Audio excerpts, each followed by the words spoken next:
کتنے کتنے عطا فرماتا ہے؟ 70 گنا. تو آپ لوگوں کو 70 گنا نہ چاہیے کیا؟ سب کو چاہیے. آپ لوگوں کو چاہیے کہ نہ چاہیے؟ تو مسواک کریں گے تب نہ اللہ پاک عطا فرمائے گا. جی. اب سرکار کی جو سب سے پہلی حدیث آپ نے سماعت فرمائی جس میں آقا کریم ارشاد فرماتے ہیں لولا ان اشوق علی امتی لا امرتهم بالسواک عند كل صلاۃ. یہ حدیث شریف کے الفاظ ہیں. میرے آقا فرماتے ہیں کہ اگر میری امت پہ دشوار نہ ہوتا، شاق نہ ہوتا، تو میں اپنی امت پہ فرض کر دیتا کہ وہ ہر نماز کے وقت وضو کیا کریں، مسواک کیا کریں، ہر وضو کے وقت میں مسواک کیا کریں. اب سوچو کہ یہ سرکار کا جملہ کہ فرض کر دیتا کتنا بھاری ہے. یہ پتہ بتاتا ہے کہ سرکار کو ہماری مسواک بہت پسند ہے، اس لیے مسواک کرنا چاہیے. اور مسواک کرنے کے بعد میں بہت خوشی محسوس ہوتی ہے، منہ کی صفائی ہو جاتی ہے. ایک تو 70 گنا نماز آپ پڑھیں گے تو زیادہ ثواب ملے گا،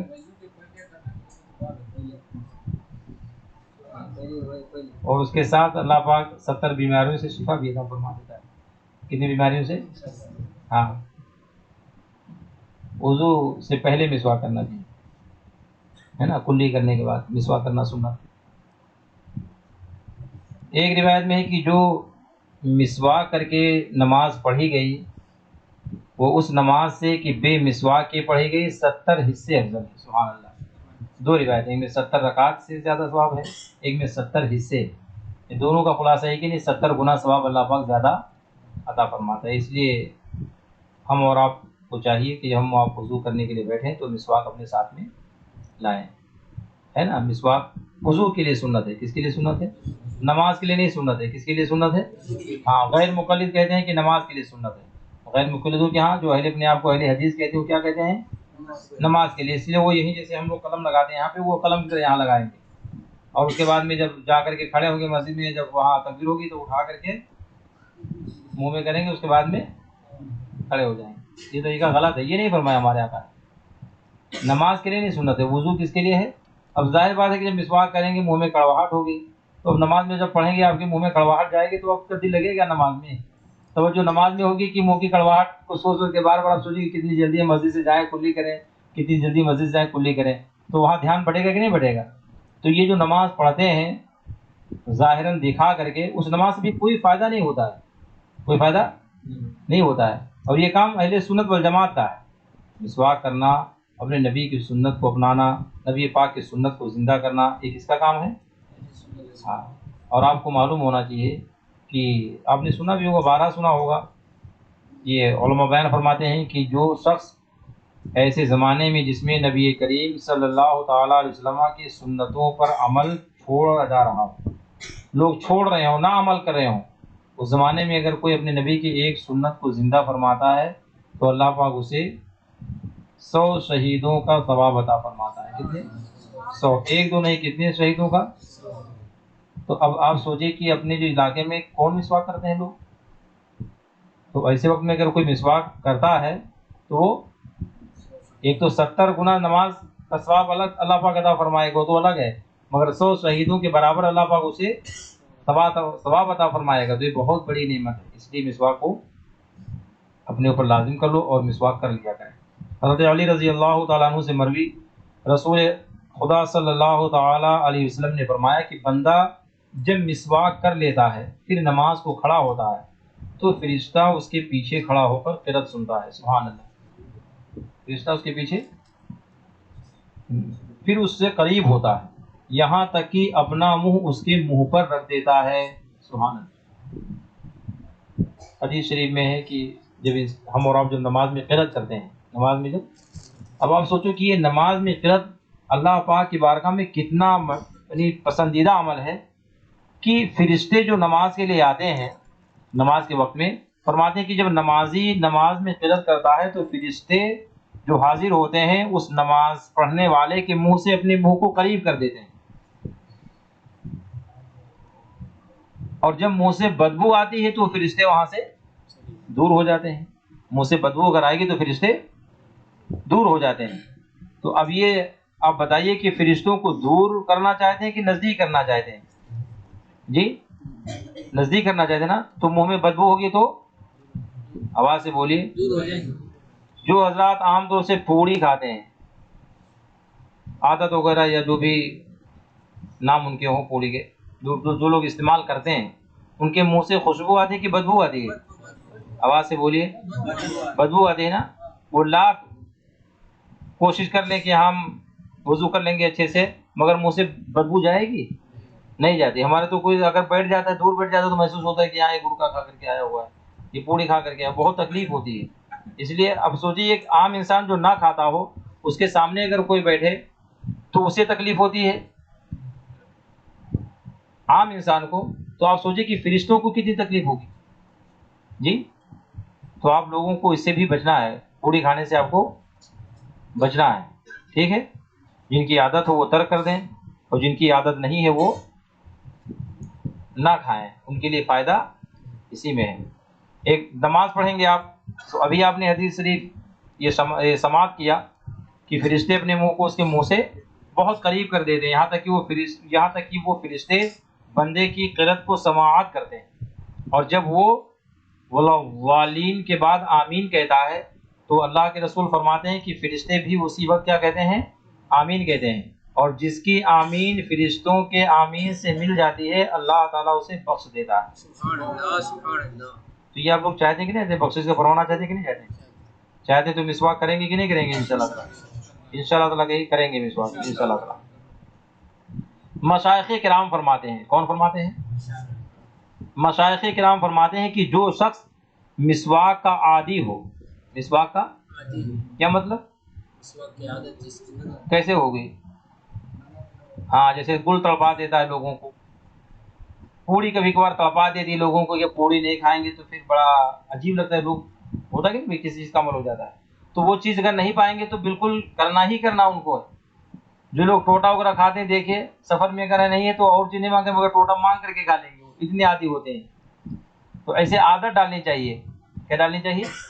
عادت ڈالنی چاہیے. اور جب عادت ڈالیں گے تو پھر انشاءاللہ تعالیٰ وہ کبھی آپ سے ختم نہیں ہوگی. پھر تو آپ کو کوشش کریں گے کہ یہ بھی میرا کر کے مسواک ہم ڈالیں گے انشاءاللہ تعالیٰ. ہمارے مشائخ کرام ارشاد فرماتے ہیں کہ جو شخص مسواک کا عادی ہو، مرتے وقت اسے کلمہ پڑھنا نصیب ہوگا. سبحان اللہ. جب وہ دنیا سے جانے کا وقت ہوگا تو اللہ تعالیٰ اسے کلمہ پڑھنے کی توفیق عطا فرما دے گا. اور مسلمانوں کے لیے سب سے بڑی خوشی کی بات یہ ہے کہ انسان دنیا میں کیسے بھی ہو، مگر مرتے دم اگر اللہ تعالیٰ اسے کلمہ کی دولت نصیب فرما دے تو سبحان اللہ، پھر کیا کہنا اس کا. یہ بہت بڑی بات ہے کہ اللہ پاک اسے مرتے وقت کلمہ نصیب عطا فرما دے. اور مشائخ کرام یہ بھی ارشاد فرماتے ہیں کہ اور جو افیون کھاتا ہو، کیا کھاتا ہو؟ یہ نشے کی ایک افیم اس کو بولتے ہیں شاید، وہ افیون ہے. تو جو افیم کھاتا ہو مرتے وقت اسے کلمہ نصیب نہ ہوگا. اللہ. اب آپ سوچیے وہ مسلمان ہے اور غلط طور طریقہ اپنائے ہوئے ہے، تو علماء کیا فرماتے ہیں کہ وہ مرے گا تو کلمہ پر اس کا ایمان، یعنی اس کا خاتمہ کلمہ پر، یعنی مرتے وقت اسے کلمہ نصیب نہیں ہوگا. اللہ اکبر. اس سے بچنا چاہیے.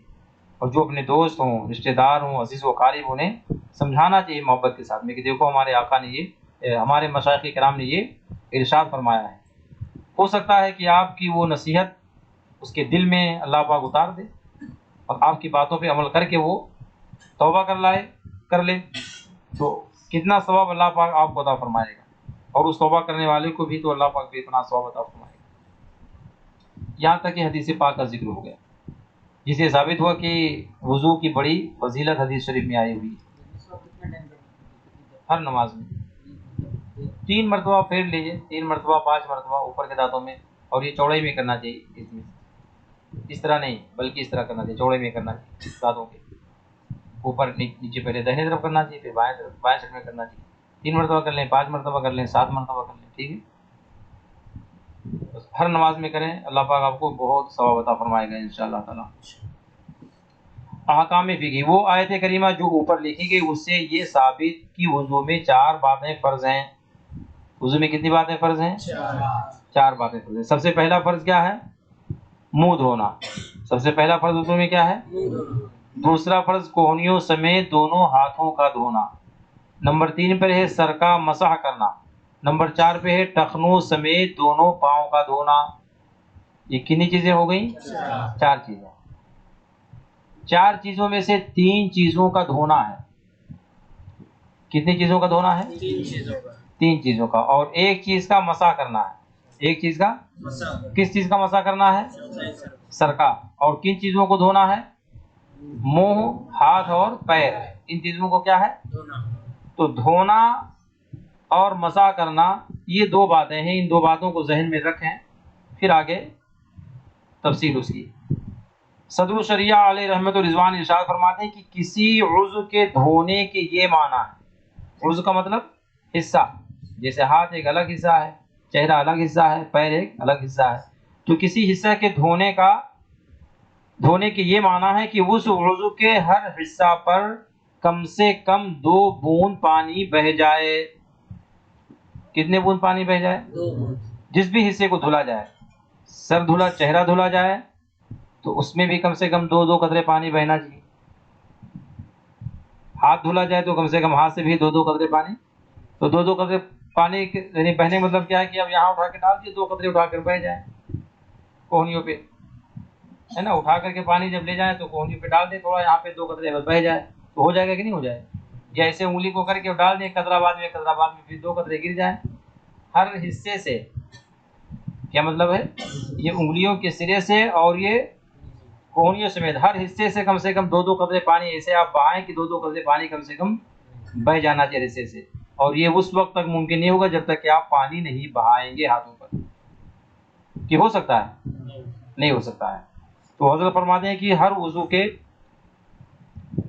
دھونے کا مطلب یہ ہے کہ اس وضو کے ہر حصہ پر کم سے کم 2 بوند پانی بہ جائے. بھیگ جانے یا تیل کی طرح پانی چپڑ لینے یا 1 آدھ بوند بہ جانے کو دھونا نہیں کہیں گے. 1 آدھ بوند بہ جانے کو دھونا، یا خالی بھیگا لینے کو دھونا، یا پانی ڈال کر کے پھر اس طریقے سے اس کو رگڑ لینے کو دھونا نہیں کہیں گے. یہ بات سمجھ میں آ گئی نا؟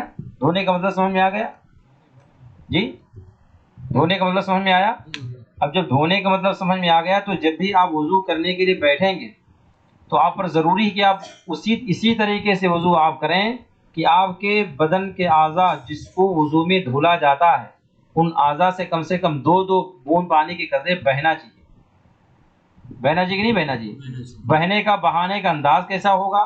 تو الحمدللہ ہم نے آپ کو مدینہ مسجد میں جمعہ کی نماز میں اعلیٰ حضرت عظیم البرکت رضی اللہ تبارک و تعالی عنہ کا ارشاد جو ملفوظ شریف میں سرکار مفتی اعظم نے جمع فرمایا ہے پڑھ کر کے سنا دیا ہے.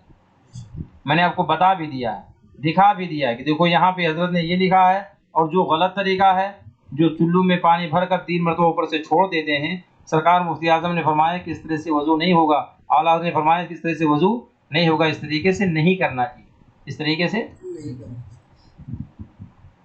سمجھ میں آ رہا ہے کہ نہیں آ رہا ہے؟ اس طریقے سے وضو، اور جو کر رہے ہیں وہ صحیح کریں کہ غلط کریں؟ آواز سے بولیے. غلط ہو رہا ہے نا. جب غلط ہو رہا ہے تو ظاہر سی بات ہے کہ کہیں نہ کہیں اس کی شروعات ہوئی ہوگی غلط.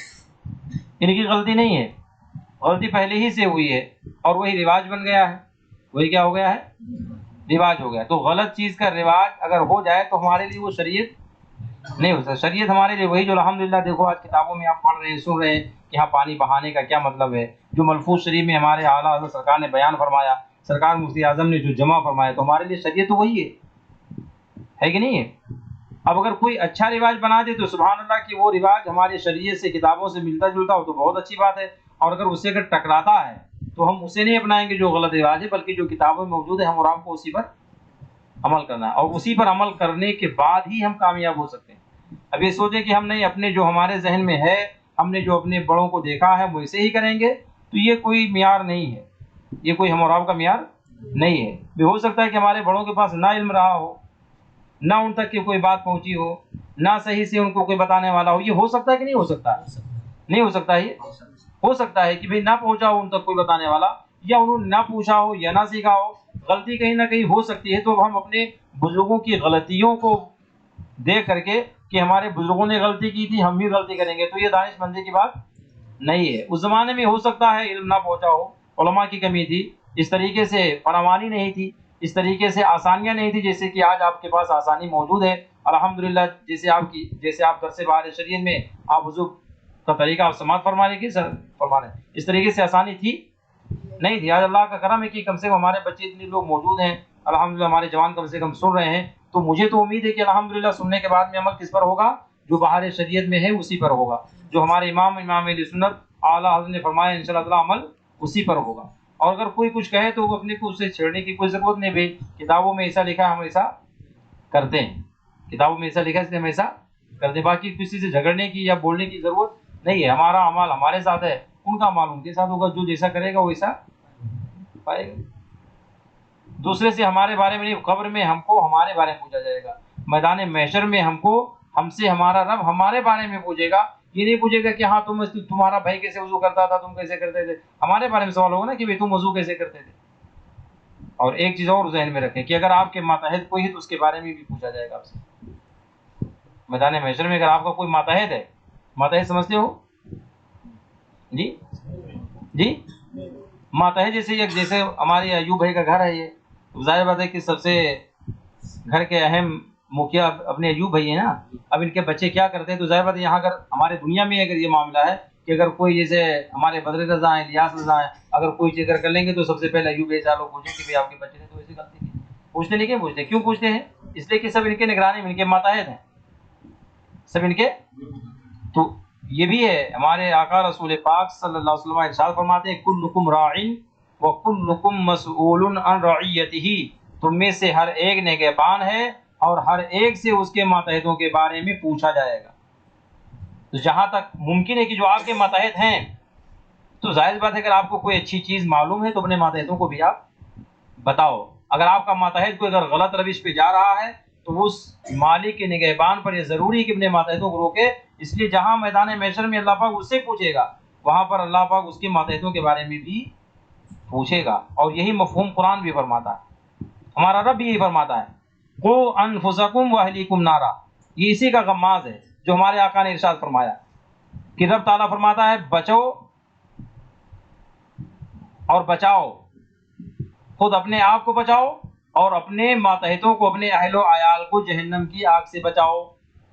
تو دیکھو یہاں بھی قرآن فرماتے ہیں خود بھی بچو اور اپنے اہل و عیال کو بھی، اپنے ماتحتوں کو بچاؤ۔ اور یہی ہمارے آقا بھی فرماتے ہیں کلکم مسئول کلکم راع وکلکم مسئول عن رعیتہ، تم میں سے ہر ایک نگہبان ہے اور اپنے ماتحتوں کے بارے میں پوچھا جائے گا۔ اس لیے آپ ہم پر سب پر ضروری ہے کہ جہاں تک ممکن ہو، الحمدللہ آج ہمارے پاس اللہ کا فضل و کرم ہے کہ ہم اپنے علماء حق، علماء ربانین کی تحریر کردہ کتابوں کی روشنی میں ہم وضو کے درس کو سماعت فرما رہے ہیں، اور جس کتاب کو آپ سماعت فرما رہے ہیں الحمدللہ اس کتاب پر اعلیٰ حضرت نے تصدیق فرمائی، سبحان اللہ۔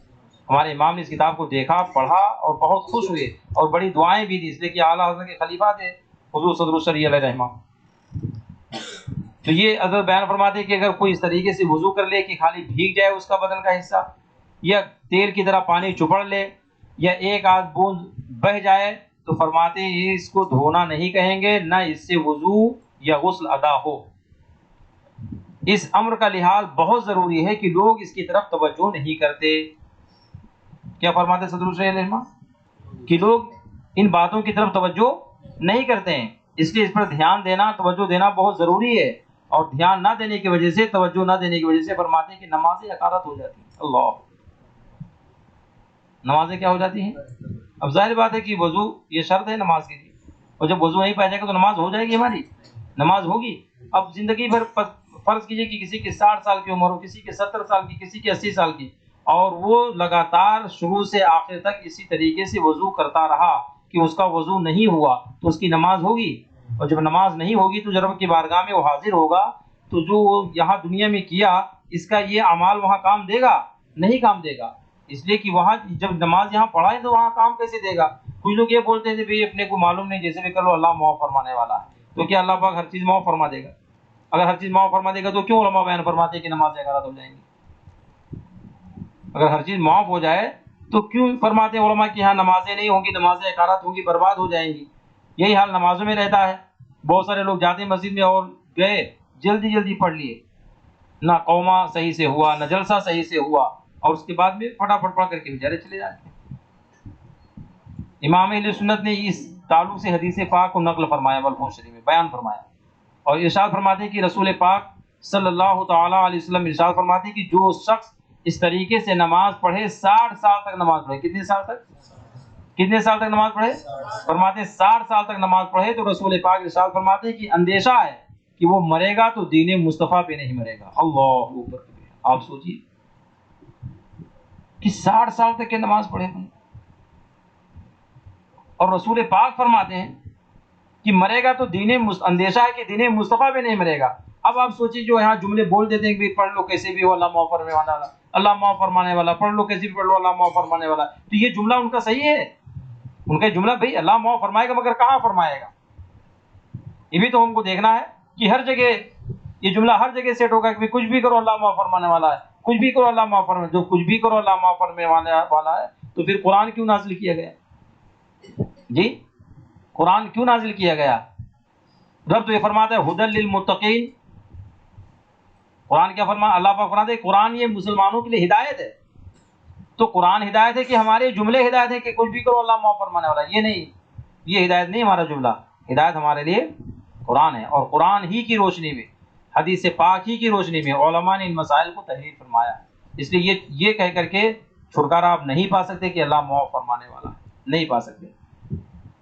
اس لیے ہم اور آپ پر سب پر ضروری کہ جو ہم سنیں سماعت کریں اس پر ہم اور آپ عمل کرنے کی کوشش کریں.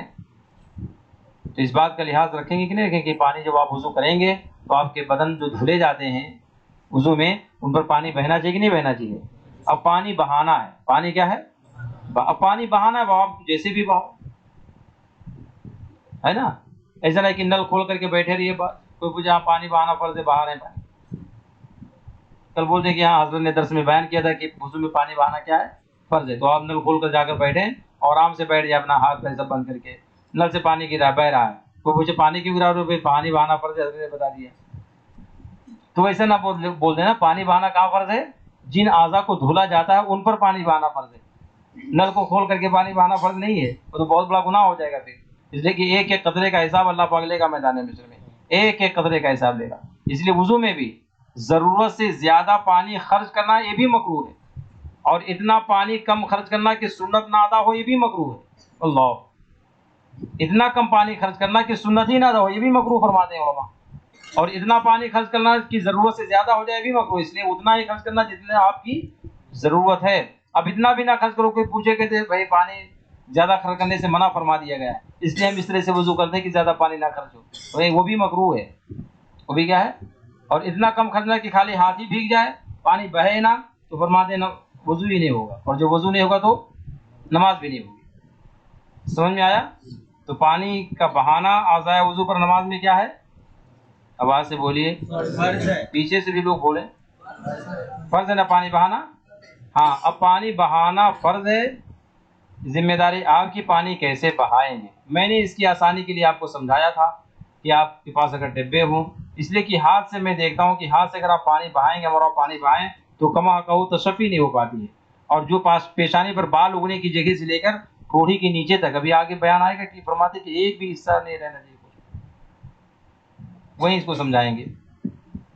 فرماتے کہ بدن میں بعض جگہیں ایسی ہیں کہ جب تک ان کا خاص خیال نہ کیا جائے ان پر پانی نہ بہے گا، جس کی تشریح ہر وضو میں بیان کی جائے گی. کسی جگہ موضع حدث پر تری پہنچنے کو مسا کہتے ہیں. تر ہاتھ کو پھیر لینا یہ کیا کہلاتا ہے؟ مسا. بھیگے ہوئے ہاتھ کو اس سے پر پھیر لینا کیا کہلاتا ہے؟ مسا کہلاتا ہے، جس کو اردو میں پوچھنا بھی کہتے ہیں. کیا کہتے ہیں؟ بات ختم ہو گئی. سب سے پہلا فرض کیا ہے وضو میں؟ منہ دھونا، چہرہ دھونا. فرماتے ہیں اب اس کی مقدار کیا ہے؟ فرماتے ہیں شروع پیشانی سے. پیشانی سے نہیں، جملے پہ غور کریں آپ. کیا فرماتے ہیں؟ پیشانی سے نہیں فرماتے کہ پیشانی سے دھونا فرض ہے، بہانا فرض ہے. شروع پیشانی سے. تو شروع پیشانی یہاں سے ہوتی کہ یہاں سے ہوتی؟ پیشانی پر بال جہاں اگتے ہیں وہاں سے پیشانی شروع ہوتی ہے. فرماتے ہیں شروع پیشانی سے یعنی جہاں سے بال کی جمنے کی انتہا ہو. اوپر سے بال جمتے جمتے جمتے جمتے کہاں پہنچتے ہیں؟ یہیں پر پہنچتے ہیں. تو یہاں سے لے کر کے تھوڑی تک. کہاں تک؟ تھوڑی کسے کہتے ہیں؟ نیچے کی جو دانتوں کی جڑ ہے، نیچے کے دانت جو ہیں، یہ دانتوں کی جو جڑ ہے یہ ادھر نہیں اوپر کا نہیں، نیچے. جڑ نیچے ہوتی ہے. جڑ کہاں ہوتی ہے؟ نیچے تو جو نیچے کے دانتوں کی جڑ ہے وہ کیا ہے؟ تھوڑی ہے. اب یہ جب تھوڑی ہے اور یہ پیشانی پر بال اگنے کی جگہ ہے اوپر، تو یہ لمبائی ہوگی یہاں پیشانی پر بال اگنے کی جگہ سے یہاں تھوڑی کے نیچے تک. اور ایک کان کی لو سے جو نیچے کا حصہ، کان کا جو نیچے کا حصہ جو نرم سا ہوتا ہے، اس کو کیا بولتے ہیں؟ لو بولتے ہیں. ایک کان کی لو سے دوسرے کان کی لو تک یہ منہ ہے. اس کے حد کے اندر، اس کے تو اب اس کی حد یہاں سے یہ ہوگی پوری، یہاں سے لائیں گے یہ کن پٹی سب آ گئی، جو کان کا چھوٹا حصہ ہے یہاں پہ کنارے، یہ پورا یہاں سے آئے گا، یہ پورا سب اس میں ہے، یہ پورا حصہ چہرے میں ہے. پھر یہاں سے بھی یہ پورا حصہ کس میں ہے؟ یہ بھی سب پورا چہرے میں ہے، جو پورا سب. فرماتے ہیں کہ اس حد کے اندر جلد کے ہر حصہ پر ایک مرتبہ پانی بہانا فرض ہے. ایک مرتبہ پانی بہانا کیا ہے؟ فرض ہے ہر حصے پر. اب اگر کسی نے وضو کیا اور یہاں نہیں پانی بہائیے، ہاتھ سے، ظاہر بات ہے ہاتھ سے اگر جب آپ ڈالیں گے تو یہاں کہاں پانی بہے گا؟ اس حصے پہ، یہ کان کا جو چھوٹا سا ٹکڑا رہتا ہے اس کے بغل کا جو حصہ ہے، اس پہ بھی پانی بہانا کیا ہے؟ لوگ آسانی کے ساتھ یہاں تو اس پہ بہا لیتے ہیں، اس حصے پہ رخسار پہ، گال پہ بہا لیتے ہیں، مگر جو کنپٹی ہوتی ہے، کنپٹی کنارے کا جو حصہ ہوتا ہے، ویسے پانی ہاتھ سے کیسے بہائیں گے اس پہ پانی آپ؟ اور جہاں ناممکن ہو تو وہاں کوشش کرنا چاہیے. اور جہاں اپنے پاس میں سہولت ہے کہ ہم ڈبے کو رکھ لیں، گلاس کو رکھ لیں، کوئی برتن رکھ لیں، برتن میں رکھ کر کے اپنے چہرے پر ہم ڈالیں کہ پانی اچھی طریقے سے بہہ جائے. اب اس کے علاوہ کوئی صورت نہ ہو تو ایک صورت وہ نل والی بچتی ہے کہ اگر آپ کے پاس نہیں ہے تو نل کھول کر کے اس کے نیچے بھی چہرے کو ڈال کر کے دھلا جا سکتا ہے. یہ کوئی نیا طریقہ نہیں ہے، یہ کوئی طریقہ نیا، ہاں نل نیا ہے، نل کیا ہے، مگر پانی کا بہانا فرض ہے، یہ بہت پرانا ہے. یہ کیا ہے؟ یہ کوئی نیا نہیں کہ ہم نل کے نیچے ڈال کر کے دھو رہا ہے، یہ بہت پرانا ہے. یہ اور بات ہے کہ جب سسٹم ہمارے پاس نیا ہے تو دیکھنے والوں کو نیا محسوس ہوگا، مگر نیا یہ نہیں ہے، سب پرانا ہی الحمدللہ اپنے بزرگوں کا کرم ہے. اور قرآن پاک آج سے ہے، قرآن پاک آج سے ہے. یہ جو 4 باتیں فرض ہیں بیٹا، یہ قرآن شریف سے ہیں. یا ایھا الذین آمنوا قمتم الی الصلاۃ فاغسلوا وجوہکم. قرآن فرماتا ہے جب تم نماز پڑھنے کا ارادہ کرو تو سب سے پہلے اپنے چہرے کو دھلو. اپنے چہرے کو تو دھلنے کا مطلب کیا اردو میں؟ پانی کا بہانا. عربی میں وہ لفظ آیا ہے غسل، فاغسلوا. تو غسل عربی کا لفظ ہے جس کا معنی اردو میں ہوتا ہے دھونا، اور دھونے کا مطلب ہوتا ہے کہ پانی کو بہانا، پانی کو بہانا. مسئلہ، جس کے سر کے اگلے حصہ کے بال گر گئے ہیں، سر کے اگلے حصے کے بال، تو پیشانی پر بال اگنے کی جگہ سے ہے شروع پیشانی سے. اب کسی کے سر کے آگے کے بال ہی پورے ختم ہو گئے تو وہ کیا کرے؟ تو جہاں سے یہاں سے جمے ہیں تو یہاں سے دھلے گا، وہ آدھے سر سے دھلے گا نہیں. فرماتے ہیں جس کے سر کے اگلے حصہ کے بال گر گئے یا جمے نہیں، اس پر وہیں تک منہ دھونا فرض ہے جہاں تک عادتاً بال ہوتے ہیں. اور اگر عادتاً جہاں تک بال ہوتے ہیں اس کے نیچے تک کسی کے بال جمے تو ان زائد بالوں کا جڑ تک دھونا فرض ہے. ان کا جڑ تک دھونا کیا ہے؟ فرض ہے. مسئلہ، مونچھوں یا بھووں یا بچی کے بال گھنے ہوں، ہے نا، مونچھ یہ بھوں، یہ بچی اس کو بولتے ہیں، جو لوگ داڑھی رکھتے ہیں ان پر ضروری ہے اس کو رکھا کریں، اس کو کروانا جائز نہیں. داڑھی میں داخل ہے، بچی کس میں داخل ہے؟ ہاں، اس کو کروانا نہیں چاہیے. یہ اگل بغل کے بال جو ہوتے ہیں بچی کے، اس کو بھی نہیں کروانا چاہیے. اعلیٰ سرکار نے اس کو منع فرمائے، سختی سے نہیں کرنا چاہیے. تو مونچھوں یا بھوں یا بچی کے بال گھنے ہوں کہ کھال بالکل نہ دکھائی دے تو جلد کا دھونا فرض نہیں، بالوں کا دھونا فرض. اور اگر ان جگہوں کے بال گھنے نہ ہوں تو جلد کا دھونا بھی فرض ہے. یعنی چمڑے کا جلد سے مراد کیا ہے؟ جلد کس کو کہتے ہیں؟ چمڑے کو. بالوں کے نیچے جو چمڑا ہے اس کو دھونا کیا ہے؟ فرض. مسئلہ، اگر مونچھیں بڑھ کر لبوں کو چھپا لیں. پہلی بات تو اتنی لمبی مونچھ نہیں رکھنا چاہیے کہ مونچھ بالکل آ جائے آپ کے یہاں، جیسے کہ غیر لوگ رکھتے ہیں. ہمارے یہاں اس طرح سے مونچھ رکھنا جائز نہیں ہے. یہ لب کے جو اوپر کے ہوتے کھلے رہنا چاہیے، لب کے اوپر کے جو یہ کنارہ یہ رہتے ہیں اس کو کھلا رہنا چاہیے تاکہ آپ پانی پیے تو آپ کے بال پانی میں نہ داخل ہوں. پھر بھی اگر لوگ کسی کی مونچھ بڑھ کر کے پورے لب کو ڈھانپ لے تو فرماتے ہیں اگر مونچھیں بڑھ کر لبوں کو چھپا لیں تو اگرچہ گھنی ہوں مونچھیں ہٹا کر لب کا دھونا فرض ہے. اللہ، کیا کرنا چاہیے؟ مونچھوں کو ہٹا کر کے لب کو دھونا کیا ہے؟ فرض ہے. داڑھی کے بال اگر گھنے نہ ہوں تو جلد کا دھونا فرض ہے. داڑھی کے بال جن کے گھنے، کسی کے بہت گھنے ہوتے ہیں بال داڑھی کے، کیا وہ پانی اگر بہائیں گے تو بڑی دشواری ہوتی ہے، اندر پانی نہیں جا سکتا ہے. تو اب ان کے لیے حکم کیا ہے؟ فرماتے ہیں اگر داڑھی کے بال بہت گھنے ہوں تو جلد کا دھونا فرض نہیں ہے، یعنی اندر پانی پہ بہانا کوئی فرض ہے، اوپر جو داڑھی کے دائرے میں بال ہیں ان کا دھونا کیا ہے اوپر فرض ہے. اور اگر گھنے ہوں تو گلے کی طرف دبانے سے، گلے کی طرف اس طرح سے دبانے سے، اب جو دائرے کے منہ کے نیچے آ جائیں گے، فرماتے جس قدر چہرے کے گرد میں آئیں ان کا دھونا فرض ہے اور جڑوں کا دھونا فرض نہیں ہے، اور جو ہلکے سے نیچے ہوں ان کا دھونا ضروری نہیں. جیسے یہ بال ہلکے سے نیچے آ جاتے ہیں نا، یہ سب دائرے سے نیچے آ جائیں گے، ان بالوں کا دھونا فرض نہیں ہے. اور اگر کچھ حصے میں گھنے ہوں اور کچھ چھدرے، چھدرے کا مطلب کہیں یہاں ہو کہیں یہاں ہو، جیسے کوئی داڑھیاں ہوتی سب کے برابر نہیں ہوتی، کل بال یہاں گئے تو کچھ چھوڑ گئے پھر اوپر آ گئے، ایسے رہتے ہیں بال.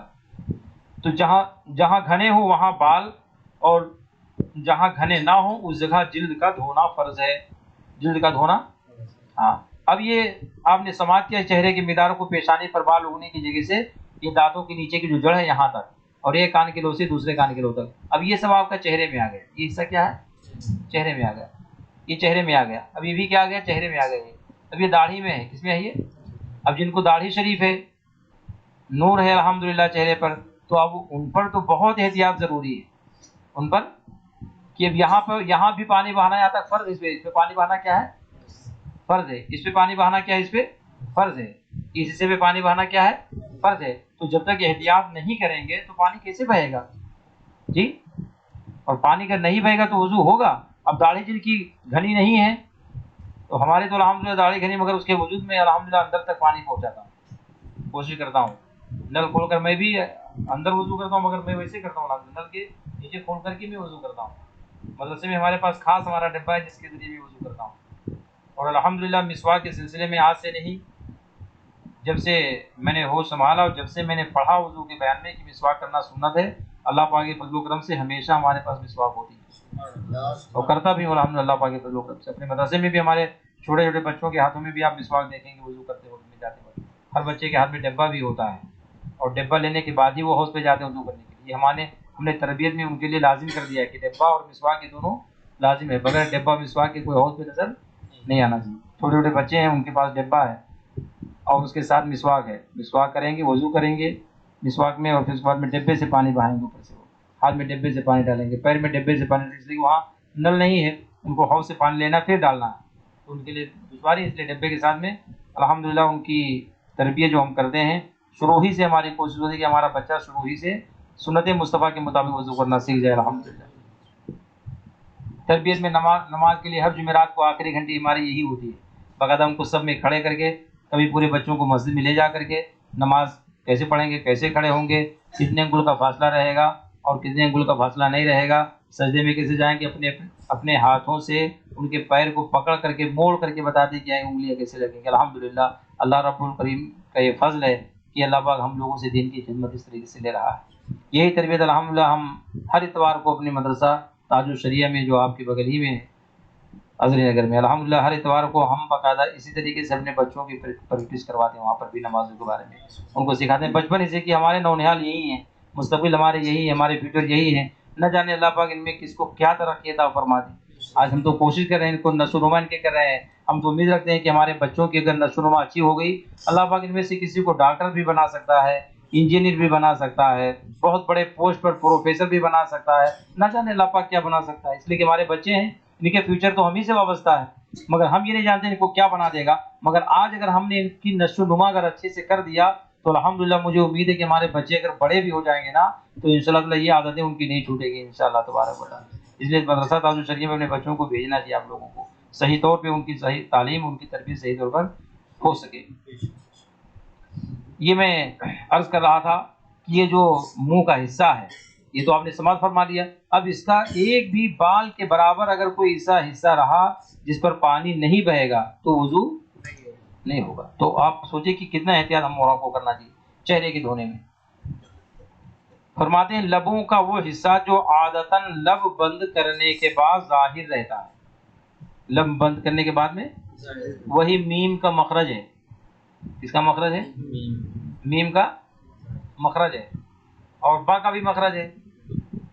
با اور میم دونوں ہونٹ ہی سے ادا ہوتے ہیں. کس سے ادا ہوتے ہیں؟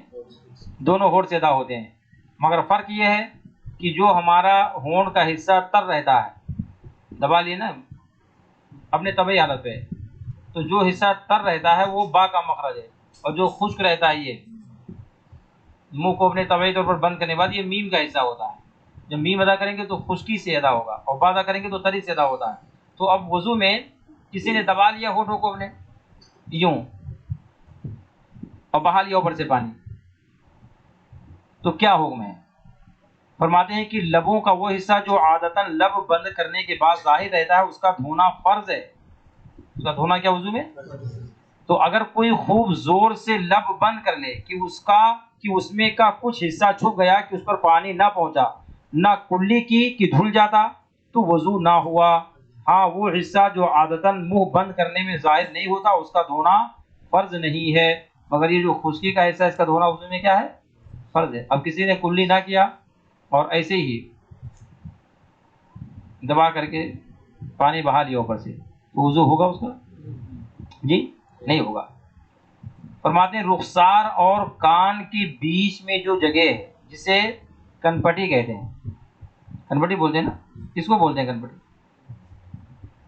جب پورا ہاتھ رکھیں گے تو کیسے معلوم ہوگا؟ جی یہ حصہ ہے نا، یہ رخسار ہے اور یہ کان ہے، اس کے بیچ میں جو حصہ کو کیا بولتے ہیں؟ کنپٹی. فرماتے ہیں کہ کنپٹی کا دھونا بھی فرض ہے. کنپٹی کا دھونا بھی کیا ہے؟ دھونے کا مطلب کیا ہے؟ پانی کا بہانا. تو گویا کہ کنپٹی پہ بھی پانی کا بہانا. تو بھی کنپٹی کان کے بالکل کنارے سے ہے. کہاں سے ہے؟ تو کان کے کنارے پر ہاتھ میں پانی لے کر آپ کیسے بہا سکتے ہیں؟ مشکل امر ہے، اس لیے احتیاط چاہیے اس کے اندر.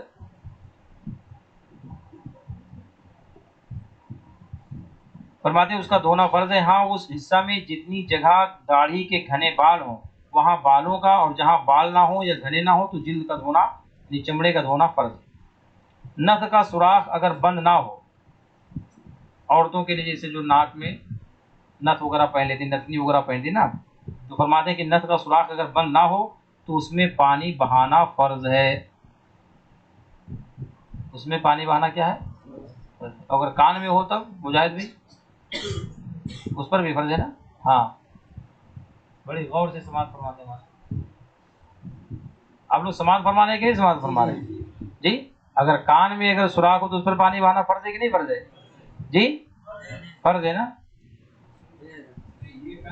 اب سید صاحب ہمارے تو میں جتنی دیر سے دیکھتا ہوں تو سید صاحب کا سر سے نیچے ہی ہے. ہم بہت غور کر رہے ہیں نا، اس لیے کہ درس دے رہے ہیں، کوئی تقریر تو نہیں کر رہا ہوں کہ بھائی کیا کرنا ہے، ٹائم پورا کرنا ہے 20 منٹ کا، وہ تو نہیں ہو رہا ہے. یہاں دیکھتا ہوں کہ کون سن رہے ہیں، کون سن رہے ہیں غور سے، کیوں نہیں. سید صاحب کو دیکھتا ہوں کسی پہ نیچے کر کے اپن نے شاید موبائل نیچے چلا رہے ہوں، ہو سکتا ہے کہ کاروبار کا پورا یہاں مینٹیننس کر رہا ہوں بیٹھ کے، بھائی کیا کرنا ہے نا. غور سے سنیں. مجاہد بھی ماشاء اللہ ہمارے مجاہد ہیں، سننے بھی مجاہدانہ کردار ادا کر رہے ہیں ماشاء اللہ. آپ لوگ بھی سنیں نا غور سے. ناک میں اگر سوراخ ہو تو سوراخ کو دھونا کیا ہے؟ فرض ہے. اگر کان میں سوراخ ہو تو سوراخ کو دھونا کیا ہے؟ جی آواز سے بولو بھائی. جی پتہ نہیں کیا کہنے سمجھ میں. فرض ہے نا، کان کے سوراخ کو دھونا بھی فرض ہے.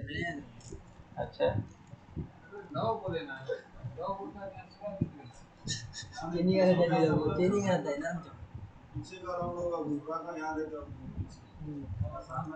بھائی جب کان کہہ دیا گیا تو تفصیل میں جانے کی کوشش ہوتی ہے کہ لو ہے یا وہ اوپر ہے، یہ کان بول دیا گیا نا، کام ختم. اب کان میں کہیں بھی سوراخ ہو، اوپر ہو، نیچے ہو، لو میں ہو، کسی میں ہو، کان چہرے میں داخل، کان چہرے میں داخل. تو جب کان چہرے میں داخل نہیں ہے تو چاہے ایک سوراخ ہو، چاہے دو ہو، چاہے چار ہو، دھونا فرض ہے کسی کا. تو درس میں مطلب بیٹھنے کا یہ ہوتا ہے کہ ہمتن گوش ہو کر بیٹھیے، چوکنا ہو کر بیٹھیے. ایسا نہیں کہ بیٹھ رہے چلو کوئی بھی بیان کیا جا رہا ہے سن رہے، کچھ بھی بیان کیا سن رہے. اب ناک کے نتنی کو بتا دیا گیا کہ دھونا فرض ہے، تو کریں کہ ہاں کان میں سوراخ ہو اس کا بھی دھونا فرض ہے.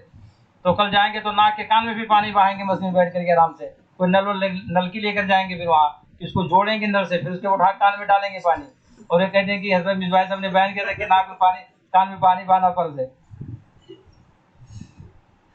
کان چہرے میں داخل تو اس میں سوراخ ہو تو کچھ بھی ہو اس کو دھونا غسل میں فرض، مگر غسل میں کیا ہوگا؟ فرض ہوگا. اس کو یاد رکھیے. فرماتے ہیں نتھ کا سوراخ اگر بند نہ ہو تو اس میں پانی بہانا فرض ہے. اگر تنگ ہو تو پانی ڈالنے میں نتھ کو حرکت دے، ورنہ ضروری نہیں. حرکت دے دے. اگر اتنا بھی تنگ ہو کہ خون نکل سکتا ہے یا درد ہو سکتا ہے زیادہ، تو ایسی صورت میں اس کو حرکت دینا بھی ضروری اس کے، مگر یہ ضروری کہ اس کے کنارے کنارے جو لگا ہوا ہے نا اس میں ناک میں، اس کو کنارے کنارے تک اس کو دھونا ضروری ہے۔ آنکھوں کے ڈھیلے اور پپوٹوں کے اندرونی سطح کا دھونا کچھ درکار نہیں، بلکہ نہ چاہیے کہ مضر ہے۔ آنکھوں کے ڈھیلے جو نا ہوتے ہیں، اور یہ جو پلکوں کے نیچے کے حصے ہوتے ہیں، ان کے اندرونی حصے کا دھونا وضو میں فرض اور غسل میں فرض ہے۔ اللہ تعالیٰ خیر فرمائے۔ ہاں ہر چیز فرض ہے، تو اندر بھی پانی ڈال کے دھونا فرض ہو جائے گا۔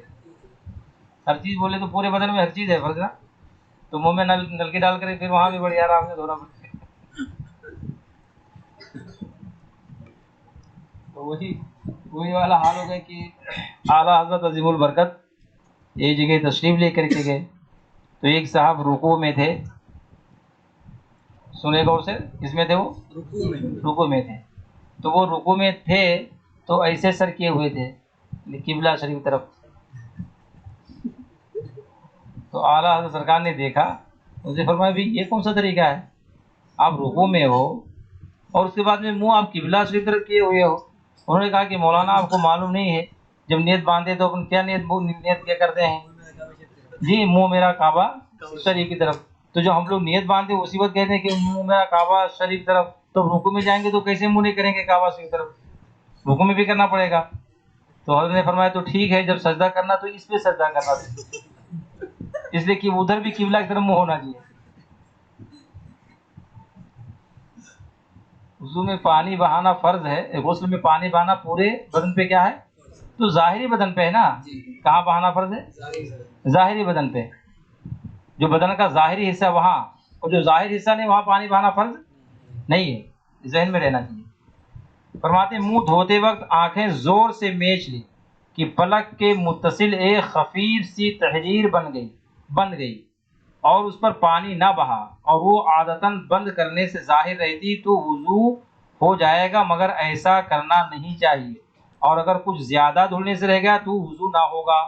یہ مسئلہ سمجھ میں آیا؟ عام طور سے یہ اس طریقے سے بند کرتے ہیں آنکھوں کو، یہ ایسے کچھ دبا کر کے بند کر لیتے ہیں۔ تو اب اگر تھوڑا ہلکا سا بند کیا تو خالی ایک ہلکی سی لکیر رہتی ہے، اگر پورا خوب ایسے میچ لیا دبا کر کے تو پھر بہت سارا حصہ باقی رہ جاتا ہے، ایک دوسرے سے چمڑے مل جاتے ہیں۔ اب آپ جب پانی اوپر ڈالیں گے تو ایسی صورت میں آنکھ جب آپ نے خوب دبا کر کے میچ لیا تو جو حصے ایک دوسرے سے ملے رہتے ہیں تو پانی اس کے اوپر سے گزر جائے گا، اس پانی اس حصے پر نہیں بہے گا، حالانکہ اس پر پانی بہانا کیا تھا؟ فرض تھا۔ تو اس طرح سے وضو جب آپ کریں تو آپ کو آنکھوں کو بھی بند اس طرح سے نہیں بند کرنا ہے کہ بالکل ایک دم ایک دوسرے سے چمٹ جائیں سب جلد کے چمڑے کے حصے، ایسا نہیں بند کرنا چاہیے۔ کچھ لوگ کرتے بھی ہیں اسے کہ جب منہ پہ پانی ڈالیں گے تو بہت سارے لوگ تو بہت تیزی سے پانی مارتے ہیں اور اس کے بعد میں منہ سے پھونکتے بھی ہیں۔ ہاں کچھ لوگ منہ پہ جب ڈالتے ہیں پانی تو پھونکتے بھی ہیں منہ سے، اور ایک بات ڈالتے بھی دیر سے، تو یہ دونوں مکروہ ہے نماز میں۔ چہرے پر پانی مارنا بھی مکروہ ہے اور مارتے وقت منہ سے پھونکنا بھی کیا ہے؟ ہاں یہ نہ چاہیے، مگر باقی اور کہیں نہیں پھونکیں، مگر وضو میں پہنچیں گے تو پھونکیں گے بیچارے سے، یہ بھی غلط طریقہ ہے۔ اور وضو میں اگر ایسا کیا تو وضو مکروہ ہوگا۔ کیا ہوگا؟ ہونا چاہیے کہ سنت کے مطابق ہو، اگر سنت کے مطابق نہ کرو تو مکروہ بھی نہ کرو کم سے وضو، جیسے کہ وضو ہمارے آقا کی سنت ہے، اس لیے بہت توجہ کے ساتھ میں کرنا چاہیے۔ فرماتے ہیں کہ آنکھ کے کوے پر پانی بہانا فرض ہے، مگر سرما کا جرم کوے یا پلک میں رہ گیا اور وضو کر لیا اور اطلاع نہ ہوئی اور نماز پڑھ لی تو حرج نہیں، نماز ہو گئی، وضو بھی ہو گیا، اور اگر معلوم ہے تو اس سے چھڑا کر پانی بہانا ضروری ہے۔ یہ کوے کو بولنا ہے کنارے جو حصہ ہوتا ہے اس سائڈ کا، اس پر بھی کیا کہتے ہیں پانی بہانا کیا ہے؟ فرض ہے۔ اگر آنکھ بند کر لیں گے اچھے سے تو پھر پانی اس پر نہیں بھیجتا، اس لیے دھیان رہنا چاہیے۔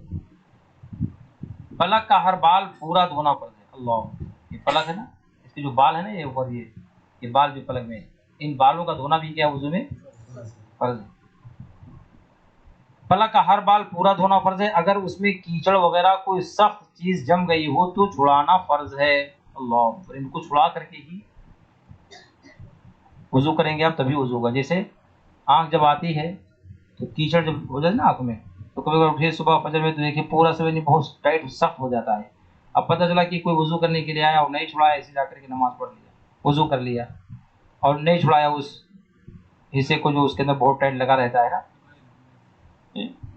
میل نہیں، اس کو سفید ہوتا ہے، چپڑا بولتے ہیں، تو چیپڑا بولتے بھی ہیں، تو اس کو چھڑانا کیا ہے؟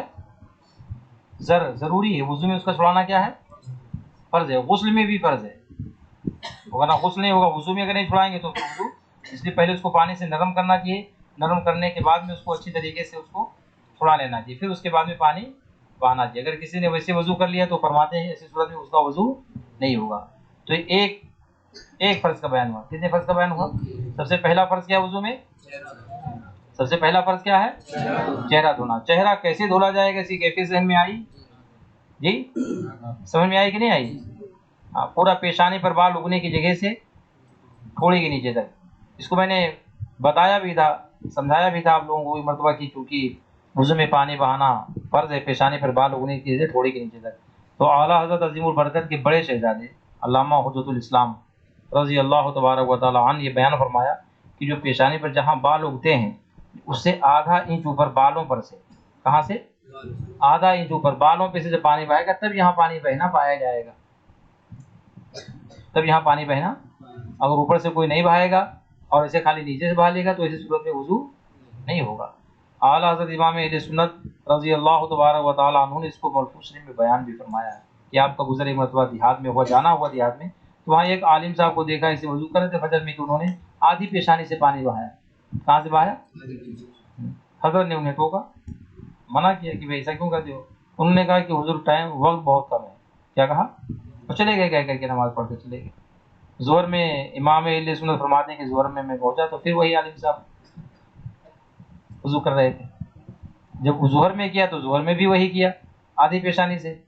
تو میں نے کہا کہ حضرت ظہر میں تو وقت بہت ہے، فجر میں آپ نے کہا تھا وقت نہیں، تو ظہر میں تو بہت وقت ہے، پھر ایسا کیوں کر رہے ہیں؟ تو حضرت بیان فرماتے ہیں امام اہل سنت کہ لوگوں کی عادت پڑ جاتی ہے غلط چیز کی۔ کیا فرماتے ہیں؟ کہ جب لوگوں کی عادت غلط چیز کی پڑ جاتی تو مجبور ہو جاتے ہیں عادت پر وہ، اور وہ خالی بہانہ تھا ان کے پاس صبح جو یہ کہا کہ وقت نہیں ہے، وہ کیا تھا؟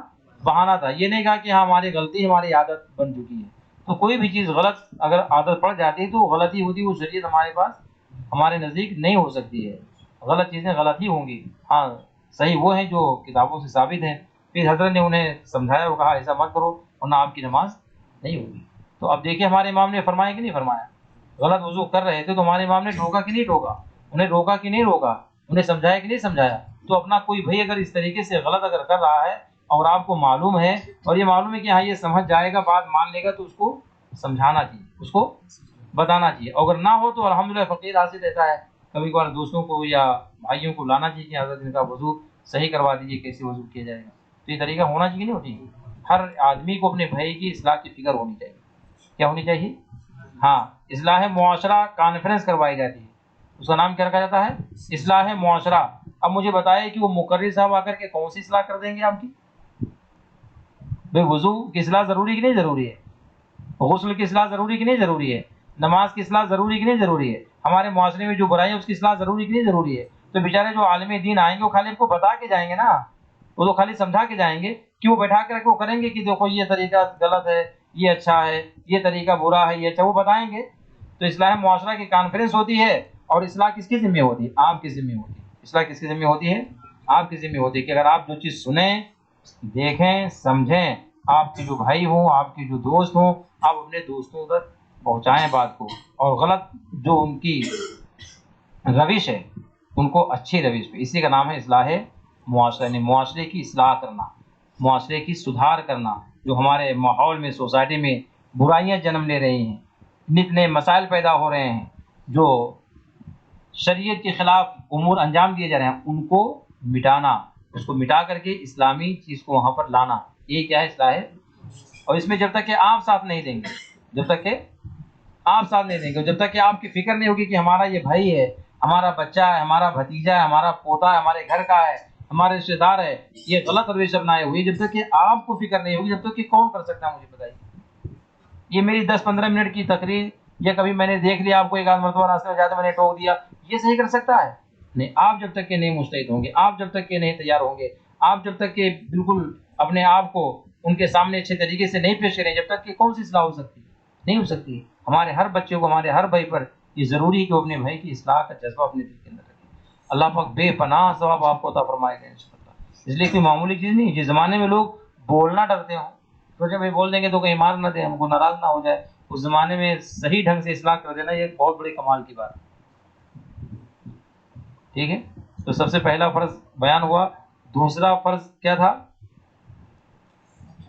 بولیے آپ لوگ، دونوں ہاتھ دھونے سے، آواز سے بولیے۔ دونوں ہاتھ دھونے سے، وضو میں دوسرا فرض کیا ہے؟ دونوں ہاتھ دھونے سے، دونوں ہاتھوں کو کوہنیوں سمیت دھونا۔ فرماتے ہیں اس حکم میں کوہنیاں بھی داخل ہیں۔ یہ کوہنی ہے، کیا ہے؟ تو کوہنی یہ داخل ہے تو کہاں تک دھلیں گے؟ یہاں تک جی۔ یہ کوہنی ہاتھ میں دھونا کیا ہے؟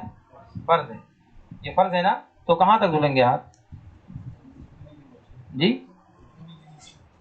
یعنی یہاں تک ہاتھ دھلا جائے گا، کہاں تک؟ اتنا دھلا دیا ہاتھ سے، تب یہ سمیت میں آئے گا، کس میں آئے گا یہ؟ اب یہ سوچ لو کہ یہیں تک ہم اسے آسن میں یہیں تک دھولیں، اس کے بعد میں اس طریقے سے جا کر کے کر لیں مسجد میں بیٹھ کر کے تو ہو جائے گا۔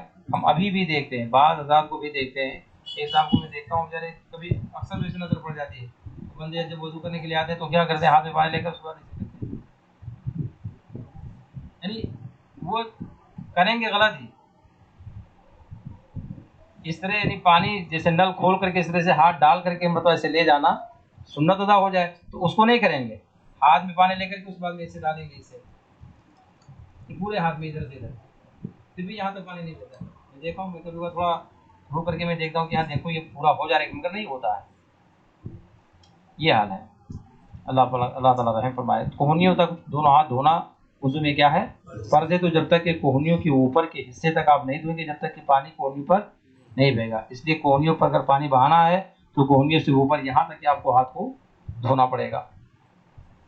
فرماتے ہیں اگر کوہنیوں سے ناخن تک کوئی جگہ ذرہ بھر بھی دھلنے سے رہ جائے گی وضو نہ ہوگا۔ اللہ، ذرہ بھر، کتنا بھر؟ آواز سے بولیے، آواز سے بولیے۔ ذرہ کسے کہتے ہیں جی؟ رائی کے دانے کے برابر، تو بہت بڑا بھی ہے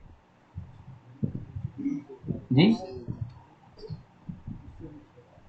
اس سے بھی چھوٹا۔ ایوب بھائی کا مکان ماشاءاللہ بہت شاندار بنا ہوا ہے۔ جن کے مکان میں کہیں تھوڑا سوراخ ہو جس میں سے دھوپ آتی ہو گھر میں، تو کبھی آپ اس میں دیکھیں دھوپ میں، جو دھوپ باہر سے داخل ہوتی ہے گھر میں، اس دھوپ میں دیکھیں تو کبھی لال، پیلے، ہرے، نیلے کبھی دیکھیں کہ نہیں دیکھیں؟ دیکھیں کہ نہیں دیکھیں؟ اور دھوپ ختم ہو تو کچھ بھی نہیں نظر آتا، دھوپ نہ ہو تو کچھ بھی نہیں نظر آتا، دھوپ جیسے آتی ہے تو وہ لال، پیلے، کالے، نیلے سب اڑتے ہوئے، اس کو کیا بولتے ہیں؟ اس کو کیا بولتے ہیں؟ ذرہ۔ اس کو کیا بولتے ہیں؟ اب آپ سوچئے، اللہ اوپر، کیا فرماتے کہ نہیں ذرہ کے برابر، کتنا؟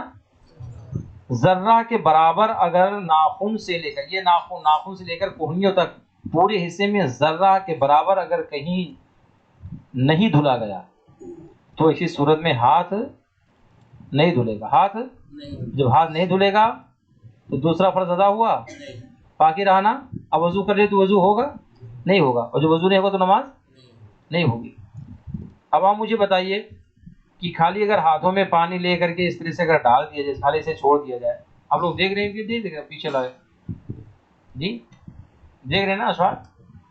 ہاں، کیسے کرتے ہو وضو؟ ایسے پانی ڈال کے ایسے ڈالتے ہو نہیں ڈالتے ہو جی؟ ایسے پانی کر کے اسے ڈالتے کو نہیں ڈالتے ہیں آپ؟ تب کیسے ڈالتے ہیں؟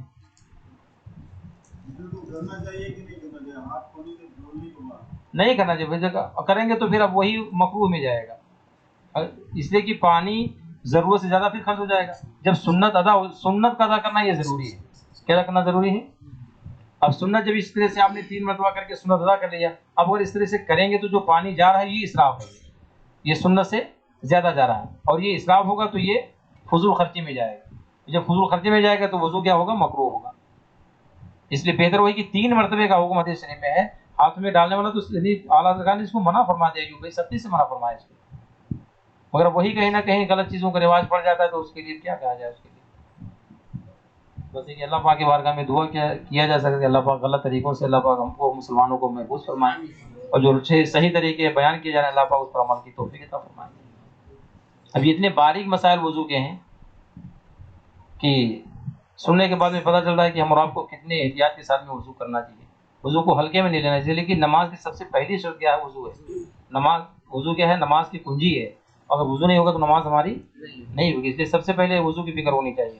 ہمارے حاجی توفیق صاحب نے ماشاءاللہ نعت خان نے پہلے کہا کہ وضو ہی کا بیان رکھا جائے، اس لیے کہ نماز کے لیے روزانہ نماز پڑھنی پڑتی ہے 5 مرتبہ، پانچوں مرتبہ وضو کرنا بھی کیا ہے؟ شرط ہے، تو وضو کا بیان بہت ضروری تھا۔ فرماتے ہیں ہر قسم کے جائز ناجائز گہنے، چھلے، انگوٹھیاں، پوٹیاں، کنگن، کانچ، لاکھ وغیرہ، یہ سب زیوروں کے نام ہیں، کی چوڑیاں، ریشم کے لچھے وغیرہ اگر اتنے تنگ ہوں کہ نیچے پانی نہ بہے تو اتار کر دھونا فرض ہے۔ یہ عورتوں کے لیے، کس کے لیے ہے؟ کن لوگوں کے لیے؟ عورتوں کے لیے ہے۔ مردوں کو کنگن پہننے کی ضرورت، اور آج کل نیا نیا رواج، جو اجمیر شریف جاتے ہیں بیچارے وہاں دیکھتے ہیں ان فساق فاجر و فاجر لوگوں کو، فاسق و فاجر لوگوں کو دیکھتے ہیں جو حقیقت میں شیعہ ہوتے ہیں۔ کیا ہوتے ہیں؟ شیعہ رافضی ہوتے ہیں، خبیث۔ ان کو دیکھتے ہیں کہ یہ تو دیکھو یہاں سرکاری غریب نواز یہاں پہن کر رکھے ہیں، بیچارے وہاں سے پہن کر کے یہاں چلے آتے ہیں۔ اللہ، بڑا عجیب جو رواج ہے۔ اب وہ بیچارے مجاور عقیدت میں اہل سنت والجماعت کے لوگ الحمدللہ سرکاری غریب نواز کی بارگاہ میں حاضری دینے کے لیے جاتے ہیں، وہاں زبردستی ان کے ہاتھ میں کلامہ پہنا دیتے ہیں کہ ہاں یہ تحفہ ہے، اور یہ کیا بولتے ہیں اس کو، دھاگا سرکار غریب نواز کی بارگاہ کے باندھ لوگے تو بیماریاں نہیں رہیں گی۔ سختی سے علماء نے منع فرما دی ہاتھوں میں باندھنے سے۔ بے شک وہ تبرک سمجھا جائے اسے، حضرت کی بارگاہ کا ہے، تبرک ہے ہمارے لیے، مگر کہ تبرک کو ضروری کہ ہم ہاتھ ہی میں باندھ کے رکھیں؟ جی، گلے میں ڈالنا چاہیے، اپنے ہاتھوں میں باندھنا چاہیے۔ اور اکثر یہ اباش قسم کے نوجوان کرتے ہیں سب، جن کو دور دور سے بھی شریعت کا کوئی پاس و لحاظ نہیں، بس خالی چلے جائیں گے۔ اور وہ بھی میں تو سمجھتا ہوں عقیدت میں تو الا ماشاء اللہ، اللہ تعالیٰ بہتر دل کی بات جانتا ہے، مگر میں تو یہ ضرور کہتا ہوں کہ جو 5 وقت کی نماز نہ پڑھ سکے، جو فرائض نہ ادا کر سکے، جو کبھی اپنی مسجد کا منہ نہ دیکھ سکے، اور وہ غریب نواز کی بارگاہ میں جاتا ہے تو وہ تفریح کے لیے جاتا ہو۔ اگر عقیدت ہوتی تو جس دین کو سرکاری غریب نواز نے لا کر کے یہاں پھیلایا، الحمدللہ کبھی غریب نواز کی نماز ہمارے قضا ہوئی ہے؟ جی، کبھی نمازیں ان کی چھوٹی ہیں؟ تو جو ان کے کارنامے ہیں کم سے کم ان کو تم عمل کرو، پھر وہاں جاؤ تو الحمدللہ کیا نہیں ملتا ہے۔ جی، ہمارے امام کے بھائی علامہ حسن رضا کیا فرماتے ہیں؟ خواجہ ہند وہ دربار ہے اعلیٰ تیرا، کبھی محروم نہیں مانگنے والا تیرا۔ وہ تو بارگاہ ہے کہ وہاں سے کبھی کوئی محروم ہی نہیں ہوتا ہے، اور سرکار غریب نواز کا فیض تو یہ ہوتا ہے کہ اپنے نہ جانے بیگانوں کو کتنا عطا فرما دیتے ہیں۔ تو ہم تو اس عقیدت رکھتے ہیں الحمدللہ، مگر ایسی چیزیں نہیں ہونی چاہیے۔ میں یہ سمجھا رہا تھا کہ بہت سارے ہمارے نوجوان جاتے ہیں وہاں سے کنگن پہن کر کے آتے ہیں۔ کنگن کا پہننا مسلمانوں کے لیے جائز نہیں ہے، شادیوں میں بھی کنگن کا پہننا جائز نہیں ہے۔ شادیوں میں جو چاندی کے علاوہ سونے کی انگوٹھی جو آپ ہمارے یہاں اس علاقے میں جو دیتے ہیں اس کو کیا بولتے ہیں؟ پہناتے ہیں جو انگوٹھی ڈالتے ہیں رسم میں، جو انگوٹھی وغیرہ رنگ وغیرہ بولتے ہیں، کیا رنگ بولتے ہیں؟ رنگ بولتے ہیں نا، تو اپنی زبان میں بولیے رنگ بولتے ہیں، انگلش بولتے ہیں الحمدللہ۔ ہاں انگلش ہے بھیا، رنگ کا معنی ہی چلا ہوتا ہے نا جی، انگوٹھی، اس کو رنگ بولتے ہیں۔ چلیے نئے نیا زمانہ ہے تو نئے نئے الفاظ بھی آ رہے ہیں، ہم لوگ تو انگوٹھی ہی جانتے تھے۔ تو اب وہ جو دیتے ہیں سونے کے بچوں کو، یہ جائز ہے؟ آواز سے بولیے۔ تو آپ لوگوں کو لینا چاہیے، اور خالی یہاں سر ہلائیے بیٹھ کے نہیں لینا چاہیے، جب رسم و شادی تو سب لے لینا چاہیے۔ جی، خصوصی دیر ہے تو زبان منہ میں کیوں اللہ پاک نے دیا کہ یہ جو ہمارے لیے جائز ہے تو اپنی بچی کو دے دو نا۔ جو ہمارے لیے جائز نہیں ہے اور بچی آپ کی اپنی بچی کو دے دیجئے اس کو، تو کتنی بڑی خوشی کی بات ہوگی۔ جب اس کو جائز نہیں استعمال کرنا تو لینا پر مطلب کیا ہے اس کو، ناجائز حرام چیز کو۔ اس لیے بہتر یہی ہے کہ کہہ دیا جائے کہ بھئی آپ کی بچی کے لیے آپ ان کو میری طرف سے دے دیجئے، یا آپ اپنے ہاتھ میں لے کر کے اپنے اہلیہ کو تحفہ دے دیجئے کہ میری طرف سے تمہیں تحفہ ہے، آپ کو پہننے کی اس کی اجازت نہیں ہے۔ تو اپنے ہاتھوں میں کنگن نہیں ہے، کنگن یہ عورتوں کا زیور ہے۔ کس کا زیور ہے؟ اب اگر عورتوں کے ہاتھ میں کنگن ہو یا کوئی بھی ان کے ہاتھ میں زیور ہو، تنگ ہو، تو حضرت کیا بیان فرماتے ہیں کہ اسی صورت میں ان کو اتار کر کے دھونا کیا ہے؟ فرض ہے۔ اور اگر صرف ہلا کر دھونے سے پانی بہ جاتا ہو تو حرکت دینا ضروری ہے، اور اگر ڈھیلے ہوں کہ بے ہلائے بھی نیچے پانی بہ جائے تو کوئی ضروری نہیں۔ تینوں صورتیں ہیں، اگر بغیر ہلائے پانی اندر پہنچ جائے تو اتارنے کی کوئی ضرورت نہیں ہے، اگر ہلانا پڑے، ہلا کر کے پانی پہنچ جائے تو اس کو ہلانا فرض ہے، اور اگر ہلا کر کے بھی نہ پہنچے تو اتارنا فرض ہے۔ کیا فرض ہے؟ ہاں اتارا کر کے دھونا فرض ہے۔ ہاتھوں کی 8 گھائیاں، سو غور سے سمجھ فرمائیں، کتنی گھائیاں ہوتی ہیں؟ گھائیاں کس کو بولتے ہیں؟ جی جی، دونوں ہاتھ، دونوں انگلیوں کے بیچ کا جو حصہ ہوتا ہے نا، دونوں انگلیوں کے جو بیچ کا حصہ ہوتا ہے، یہ اس کو کیا بولتے ہیں؟ تو کتنے ہیں یہ دونوں ہاتھوں میں؟ 8 ہے نا؟ فرماتے دونوں ہاتھوں کی گھائیاں، انگلیوں کی کروٹیں، انگلیوں کی کون سی کروٹیں انگلیوں کی؟ جی یہ نہیں ہے، یہ اندر وہ کروٹ بولتے ہیں، ٹھیک ہے؟ تو یہ کروٹیں اور گھائیاں انگلیوں کی۔ اب آپ سوچیں کہ دیکھیے یعنی شریعت میں ان چیزوں کا کتنا اعتبار ہے اور کتنا احتیاط فرمایا گیا ہے۔ ناخنوں کے اندر جو جگہ خالی ہے، کلائی کا ہر بال، ذہن حاضر ہے؟ آپ لوگوں کو بھی ذہن حاضر ہے؟ صحیح صاحب، کلائی کا ہر بال، جڑ سے نوک تک، ان سب پر پانی بہ جانا ضروری ہے۔ اگر کچھ بھی رہ گیا یا بالوں کی جڑوں پر پانی بہ گیا، کسی ایک بال کی نوک پر پانی نہ بہا، وضو نہ ہوا۔ اللہ، اب آپ سوچیں کہ اگر اس طرح سے ہم کر لیتے ہیں تو امید یعنی اکثر و بیشتر تو یہی ہوتا ہے کہ پانی نیچے کی جڑوں سے تو نکل جائے گا، مگر اوپر کے بالوں پہ پانی، ہاتھوں میں بال ہوتے ہیں کہ نہیں ہوتے ہیں؟ تو بالوں کی جڑوں سے لے کر کے اوپر کے جو حصے نوک ہوتے ہیں، بالوں کے جڑوں سے نوک کے اوپر تک کے پانی بہانا کیا وضو میں فرض ہے۔ اگر ایک بال بھی اگر ایسا رہا آپ کا کہ جڑ سے بالوں کے نوک تو پانی نہیں بہا، تو عمر آپ کو وضو نہیں ہوگا، اور جب وضو نہیں ہوگا تو دوسرا فرض باقی رہے گا۔ یہ کروٹیں انگلیوں کی، ان پہ کیسے پانی بہائیں گے آپ؟ ایسے کر کے پانی بہائیں گے۔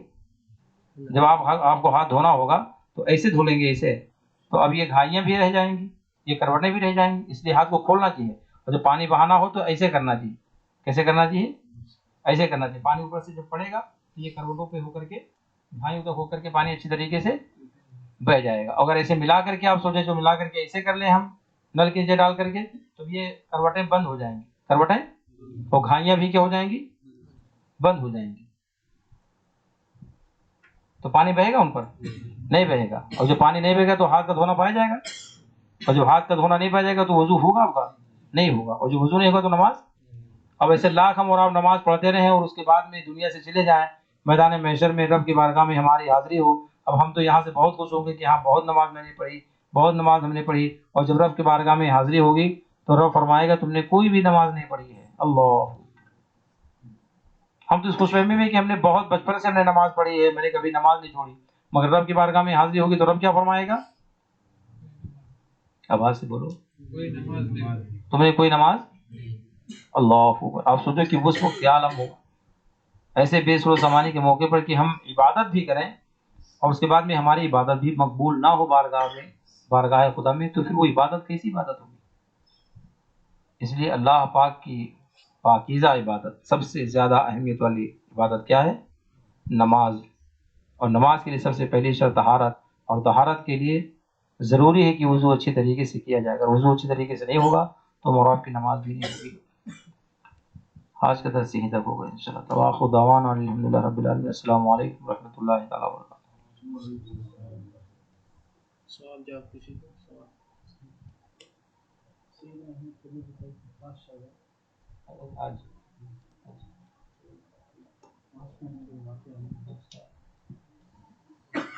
درود شریف پیش کر لیجیے۔ صلی اللہ علیہ وسلم، صلی اللہ علیہ وسلم، الصلاۃ والسلام علیک رسول اللہ صلی اللہ علیہ وسلم۔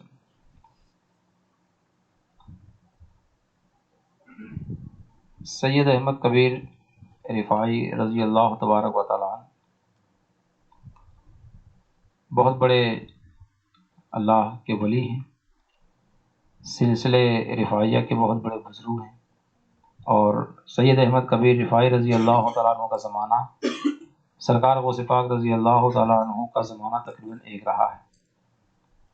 ایک جگہ مذکور ہے، اس میں مسئلہ یہ تھا کہ کچھ لوگوں نے یہ کہنا شروع کیا کہ سید احمد کبیر رفاعی کا مرتبہ سرکار غوث پاک سے زیادہ ہے، سرکار غوث پاک سے زیادہ ہے۔ اور دلیل میں وہی ایک واقعہ پیش کرتے ہیں کہ حضرت سید احمد کبیر رفاعی رضی اللہ تعالیٰ عنہ بارگاہ مصطفیٰ صلی اللہ تعالیٰ علیہ وسلم میں حاضری کے قصد سے حاضر ہوئے، تو دل میں خواہش تھی کہ سرکار اپنے دست اقدس کو مزار شریف سے باہر نکالیں اور میں اسے بوسہ دوں۔ تو وہاں جب پہنچے تو اللہ تعالیٰ نے کرم فرمایا اور ان کی قسمت کا نصیبہ بیدار ہوا۔ سرکار حالت بیداری میں اپنے دست اقدس کو اپنے مزار مبارک سے باہر نکالا اور حضرت سید احمد کبیر رفاعی نے بوسہ دیا اسے۔ اس دلیل کو لوگ پکڑتے ہیں اس واقعے کو، اور یہ دلیل پیش کرتے ہیں کہ سرکار غوث پاک رضی اللہ تبارک و تعالی عنہ سے زیادہ اونچا مقام ہے اللہ، حالانکہ ایسا نہیں ہے۔ سب سے زیادہ اونچا مقام کس کا ہے؟ سرکار غوث پاک کا۔ کس کا مقام ہے؟ اور یہ خود حضرت سید احمد کبیر رفاعی رضی اللہ تعالیٰ عنہ نے زبان مبارک سے ارشاد فرمایا ہے کہ اولیاء کرام میں سب سے زیادہ اونچا مرتبہ، سب سے زیادہ بڑا مرتبہ کس کا ہے؟ سرکار غوث پاک رضی اللہ تبارک و تعالیٰ عنہ کا ہے۔ سرکار سید احمد کبیر رفاعی رضی اللہ تبارک و تعالیٰ عنہ نے ایک مرتبہ یہ مشاہدہ فرمایا اور مصافحہ کیا، اور میرے غوث کی تو بارہا ایسی کرامتیں ہوئی کہ سرکار نے نہ جانے کتنی مرتبہ اپنے دست اقدس کو نکالا، سرکار غوث پاک نے بوسہ دیا، اور کتنی مرتبہ تو بنفس نفیس جیسے عالم بیداری میں سرکار کی زیارت نصیب ہوئی سرکار غوث پاک۔ سبحان اللہ۔ تو الحمدللہ ہمارے غوث کا مرتبہ بہت بلند و بالا ہے۔ اور حضرت سیدنا کبیر احمد کبیر رفاعی رضی اللہ تبارک و تعالیٰ عنہ کے سلسلے کے ہی بزرگ اپنے سرور مخدوم رضی اللہ تبارک و تعالیٰ عنہ قندھار شریف میں الحمدللہ ایک بزرگوں کی بڑی خدمات ہیں دین کے معاملے میں بھی، اور اس کے ساتھ ساتھ اپنے دوستوں کو، اپنے مریدین کو، اپنے متعلقین کو سنوارنے میں جو کردار ان لوگوں نے اہم اپنایا ہے، آج انہی کرداروں کا ثمرہ ہے کہ ہم لوگ الحمدللہ اسی میں بڑھ رہے ہیں، اسی میں ہم لوگ زندگی گزار رہے ہیں۔ یہ بزرگان دین کا صدقہ ہے، ان کی محنتیں ہیں، ان کی کاوشیں ہیں کہ انہوں نے صحیح طور پر اپنے متعلقین کی نشو و نما کیا، صحیح تربیت کیا، تو وہی صحیح تربیت، انہی کی تعلیم آج ہم اور آپ تک کے پہنچی ہے۔ ہم الحمدللہ جتنے بھی اللہ کے ولی ہیں سب سے محبت کرتے ہیں، جتنے بھی اولیاء کرام ہیں صحیح معنوں میں ہم لوگ سب سے محبت کرتے ہیں۔ ہر ولی کا ایک مقام ہے، اور الحمدللہ وہی مقام جو ہمارے علماء نے کتابوں کی روشنی میں جو ان کا مقام عطا فرمایا وہی ہمارے دل میں ہے۔ اور ہم الحمدللہ سب سے زیادہ جو اونچا مقام ہے کس کا ہے؟ سرکار غوث پاک رضی اللہ تعالیٰ عنہ کا ہے، تو اس سے ہم لوگ الحمدللہ بڑی عقیدت فرماتے ہیں۔ اور کوئی کتنے بھی بڑے مرتبے کا ولی کیوں نہ ہو، تو غوث پاک رضی اللہ تعالیٰ عنہ کے مرتبے کو نہیں پہنچ سکتا، اس لیے کہ اللہ پاک نے اونچا مقام عطا فرمایا ہے۔ جب سرکار غوث پاک رضی اللہ تبارک و تعالیٰ عنہ نے بغداد مقدس میں جامع مسجد کے اندر یہ اعلان فرمایا کہ میرا یہ قدم پورے دنیا کے اولیاء کرام کے گردنوں پر ہے، تو حضرت سید احمد کبیر رفاعی رضی اللہ تعالیٰ عنہ نے اپنے گردن کو جھکایا اور یہ عرض کیا کہ غوث پاک آپ کا قدم صرف میرے گردن پہ نہیں بلکہ آپ کا قدم تو میرے سر و آنکھوں پر ہے۔ سبحان اللہ۔ اسے بھی پتہ چلتا ہے کہ سرکار، کہنے والے لوگ کہتے ہیں الگ، مگر الحمدللہ ان کا مذہب بھی یہی تھا، اور سرکار سید احمد کبیر رفاعی رضی اللہ تبارک و تعالیٰ عنہ کے کارنامے بھی بتاتے ہیں کہ انہوں نے کبھی اپنے آپ کو برتر، غوث پاک سے برتر نہیں سمجھا، اور اپنے تمام متعلقین کو یہی انہوں نے وصیت و نصیحت بھی فرمائی کہ سب سے زیادہ اونچا مقام کس کا ہے؟ سرکار آج حضرت سید احمد کبیر رفاعی رضی اللہ تعالیٰ عنہ کے وصال پاک کی تاریخ ہے، اور اس سے پہلے 19 تاریخ ہوئی، وہ بھی ایک بہت بڑے جلیل القدر عالم دین حضرت علامہ جلال الدین سیوطی رضی اللہ تبارک و تعالیٰ عنہ کی وصال پاک کی تاریخ، بھی بہت بڑے عالم دین تھے، مجدد تھے الحمدللہ۔ کیا تھے؟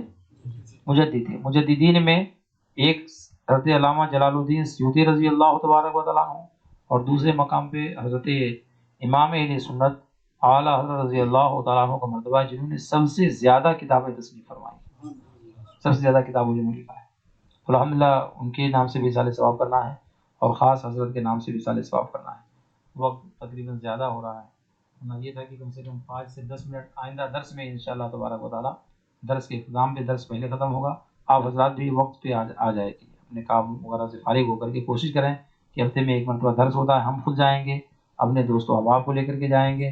تو کچھ احباب نے بھی مجھ سے گزارش کیا کہ کم سے کم الحمد شریفی آپ مشق کر دیا کریں اپنے بچوں کو، بھائیوں کو اپنے مشق کروا دیا کریں 5 منٹ سے 7 منٹ جو بھی ٹائم ہو، 5 6 7 منٹ تک درس کے بعد میں، تو ان شاء اللہ تعالیٰ آنے والے درس میں یہ ہوگا۔ آپ حضرات سے گزارش ہے کہ آپ لوگ شرکت فرمائیں۔ اور کسی کو کچھ پوچھنا ہے؟ میرا جو ہے تو نماز دعا مشورہ کے بعد جب لوگ پھوک مارتے ہیں نماز کے بعد مطلب دعا مشورہ کے بعد جب تمہارے پیچھے امام پیچھے پڑھ رہے ہیں سلام پھیرنے سے پہلے سمجھا سلام پھرنے سے پہلے نہیں جائز، نہیں جائز سلام پھرنے سے پہلے پھوک مارنا نہیں جائز، بہت لوگ تو وہی سلام پھیرتے بچے کا ایکسیڈنٹ ہو گیا ہمارے گلے میں، دعا کرنا ہے ماجد بول کے نام ہے بچے کا، ابھی نام لے دو انا للہ، اللہ رب کریم فضل فرمائے، شفا اللہ بغتا فرمائے۔ سلام پڑھ لیں۔ صلی اللہ علی محمد صلی اللہ علیہ وسلم، صلی